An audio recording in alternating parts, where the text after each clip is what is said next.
છેલ્લા 10 વર્ષથી બનાસ ડેરી દ્વારા બનાસવાસીઓએ સીડબોલ અભિયાનને હાથ ઉપર લીધું. છેલ્લા 8-10 વર્ષનું આ પરિણામ એ દેખાઈ રહ્યું છે.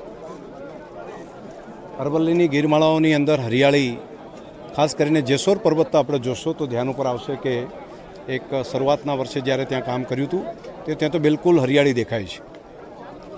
3 વર્ષ પહેલાં અહીંયા અંબાજી ગબ્બરની આજુબાજુ જે કામ કર્યું હતું તો ત્યાં પણ બહુ મોટા પ્રમાણમાં વૃક્ષોનું ઉછેર થઈ રહ્યો છે.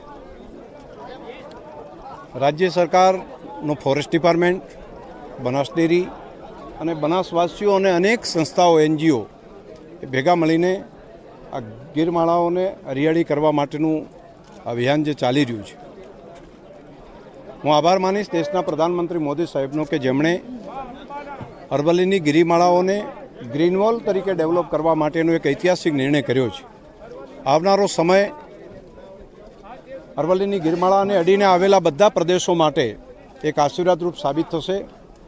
દાંતાના ડુંગરાઓમાં અહીંયા ઝાડ વાવીએ છીએ તો બનાસકાંઠા, પાટણ સહિતના પ્રદેશને તો ફાયદો થાય છે, પરંતુ આનાથી પણ આગળ વધીને છેક અમદાવાદ સુધી આનો ફાયદો થાય છે. કેમ કે આ ડુંગરાઓમાંથી સાબરમતી નદીમાં પાણી અહીંથી પહોંચે છે.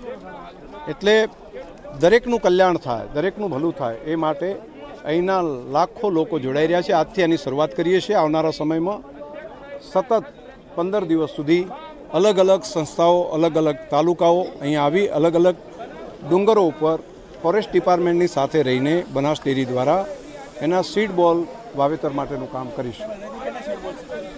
1 કરોડ કરતાં વધારે સીડ બોલ બનાવવાનું કામ અમારી માતાઓ બહેનોએ કર્યું છે. જિલ્લાની અંદર બિયારણ જે અલગ અલગ ઝાડના આપવાનું કામ બનાસ ડેરી દ્વારા કર્યું, પરંતુ ગ્રામીણ કક્ષાએથી બહેનોએ સાથે બેસીને હજારોની સંખ્યામાં બહેનો સાથે બેઠી અને એમણે સીડ બોલ બનાવવાનું કામ કર્યું છે. Thank you sir.